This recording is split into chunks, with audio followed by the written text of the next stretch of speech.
call it. Obviously by the time you watch it you'll know what I've called it, but at this point I don't really know what to call it because I've not seen a lot of this kind of thing on YouTube. I googled it, or I searched it on YouTube, and the closest I could find was my YouTube story. So that's what I'm going to call it probably, but you know, we'll see. So my YouTube story basically is what this is going to be about. It's kind of why I started on YouTube, how I started on YouTube, what it was like in the beginning and stuff like that. It's going to encompass a lot of questions that I get day to day, and hopefully it'll help some of you that wanted to ask those questions but haven't, or whatever, or just have those questions in your mind. So yeah, I will tell you from my perspective how it all happened. I think for me it happened a lot different to other people, because from what I understand and from what people say to me, like people contact me and say, how did you start YouTube? And from that, obviously they're already watching YouTube, they're already aware of the people and the beauty community. I wasn't at all. The reason I started was I was going to dye my hair pink. I was going to have a big pink streak in my hair, and I did, which is why my very first YouTube videos I have a pink streak in my hair. Anyway, I was gonna have this big pink streak in my hair, and I wasn't sure how I was gonna have it, and my friend, the hairdresser, was gonna come around and do it for me, and I was looking online for pictures, and I wanted some kind of inspiration. Where was I gonna have this pink streak? Exactly how did I want it? And how do people style it once they've got it? So I was googling pictures, and I came across something, clicked on it, and it ended up being a YouTube video, and it was Zoe Bella, and she was the first person I ever watched on YouTube because she had pink hair. And this is why I found this video, and I was like, oh my god, pink hair, this is amazing. She was talking about this pink hair, and I saw down the side there were other videos from her, so I started watching it. I thought, she just makes these videos about like hair and makeup and all these different things, and I saw people were commenting and she was responding, and I thought, this is like a really cool thing. Why is nobody else doing this? And she was literally the only person that I'd ever watched when I first made a YouTube video. I had no concept of how big YouTube was.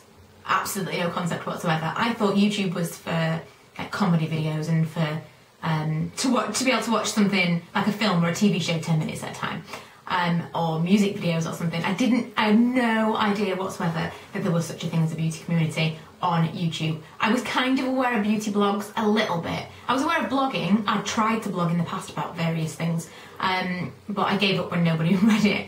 But I was never that. I didn't find the right subject. I blogged about various different things, set up websites and stuff, and it was always something I was interested in, but I always lost interest because the subject wasn't the right one for me.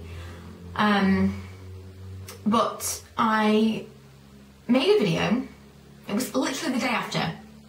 I was watching her videos during the day, and I had my hair done at night time. We went out. The next day, Lee went to work, and I made a video. And I'd been out of work for about 4 months, and I was looking for a job, and I was bored out of my mind. Ella had just started going to school, so I had like literally nothing to do during the day, and I thought, screw this, I'm going to make some videos. So I sat and I made like 5 videos at once, uploaded them to YouTube, and they took about 3 days to upload. I was making them on my webcam, which was the crappiest thing in the world. The quality was like absolutely dire, and I just was putting out all these videos. Every day I was making like 3 or 4 videos, tutorials mainly, and then I would talk about various things, like collections of things, of which, seriously, I would have done like, I don't know, a mascara collection, say, and it would have been like 2 mascaras. Now it's ridiculous, and that's, my makeup collection is 100% down to the videos I make. I was always interested in makeup, and I was always interested in just beauty things in general. Hair was always my weakness. I've always messed around with my hair, always had different coloured hair. People that I know never know what colour hair I'm going to have from one day to the next. I went to see my mum yesterday with blonde hair. The last time I saw her, I had brown hair. She didn't even notice. My mum has absolutely no concept of what colour hair I have got at any given time. So I say, Mum, what colour hair is my hair right now? I could ring her up and say, what colour was my hair when you last saw me? She wouldn't have a clue. She just doesn't even like, it doesn't factor in her life anymore. So she doesn't notice if I change it. It's that often it gets changed. I think it would only be if it was some huge drastic change to like bleach blonde from black or something. She might notice. But hair and beauty has always been like a really, really big thing for me. And so I was really interested, and I made these videos, and I remember, I think she was called Hair Love 79 or 76. I think it was 79. I think it was Hair Love 79 was the first person that ever commented on one of my videos, and she said, "Oh, will you do a video on this?" And I was like, "Oh my god, yes, I will." And the next day I was like, I must make this video, and I was so excited to make this video, and I put it up and I sent it to her, and I was like, "I've made this video for you," and she was like, "Oh, that's really great." And I had this little rapport, and we had these conversations, and I don't think she watches my videos anymore. I don't think I've had a comment from her in quite a long time, but I will always remember she was the first person that commented on my videos, and it was like the biggest deal. And I remember getting 100 subscribers and being absolutely over the moon. I made a video about it, like, oh my god, I've got 100 subscribers. And it is such a huge deal. It is the biggest thing. 100 people have watched a video of you and gone, I like that person, I'm going to subscribe to their channel.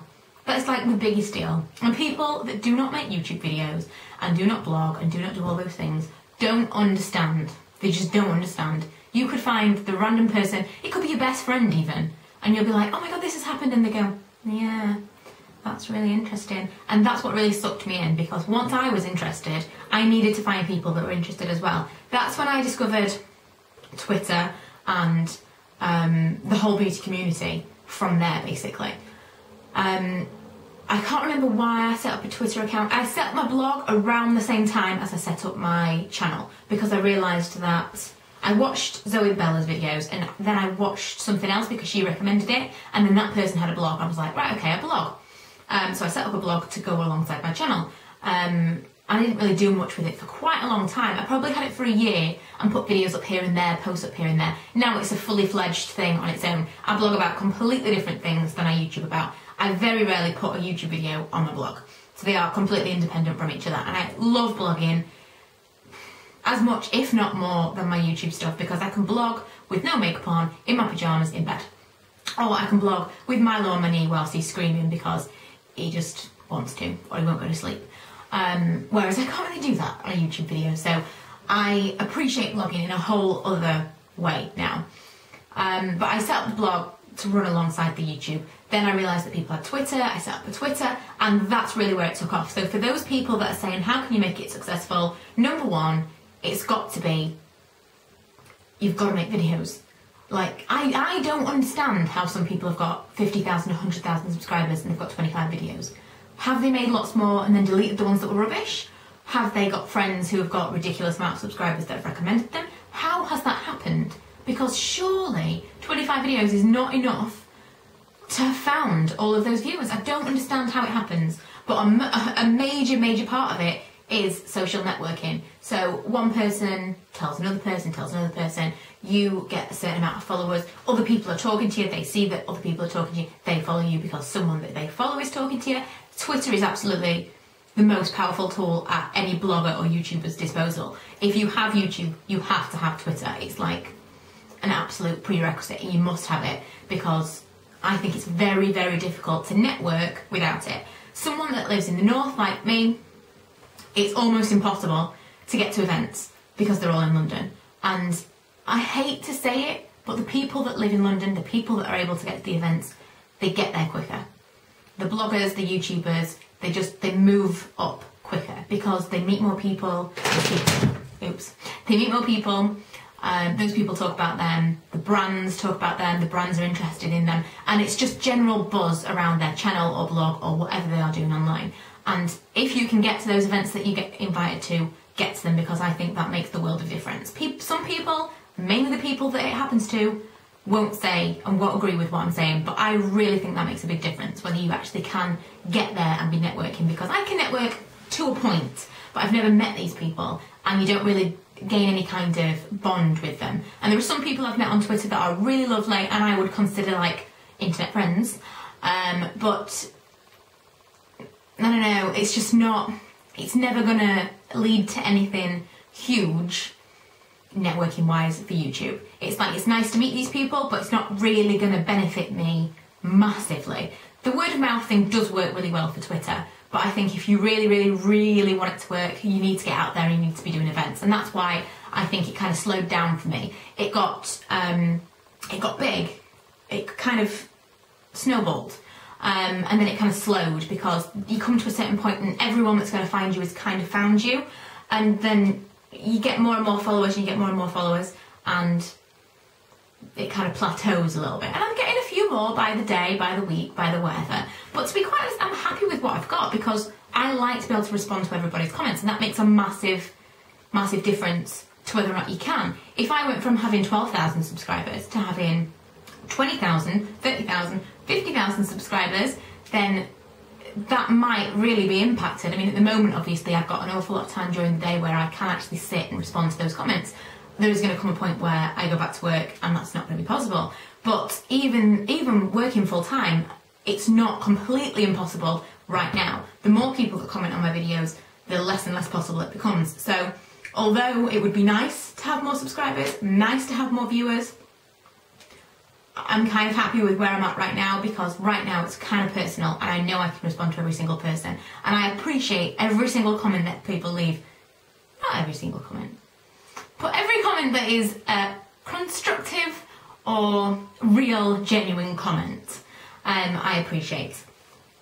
And I appreciate being able to respond to those people, and I think that they appreciate the response. So although I do want to expand, I'm kind of happy where I am at the moment. I've kind of rambled. I don't really know. There was no set, I'm going to talk about this. I was just kind of talk about how it all happened. But I just really wanted to say, I had no idea about the beauty community before I started at all. And then I started and people started to watch my videos and I got very excited about the whole thing. One thing that did happen to me was S Walker Makeup ran a contest called Your Time to Shine. And she said that whoever won it was going to have like this shout out or whatever it was on a video, on like a winner's video. Then their video was going to be on her main channel, something like that. Well, Miss Princess Pancake won that contest and I was a runner-up. And she mentioned me like briefly, and I remember I think I got about 150 subscribers in a day, and that was absolutely epic. I remember where I was. I remember getting these emails on my phone because every single comment I get, every single subscriber I get an email on my phone, and I'm like, oh my god. Every single time I checked my phone, there were like 30 more emails. I was like, what's going on? And when I got home, I realised what it was, and I was like over the moon. Of course, that didn't last very long. It was like a quick hit.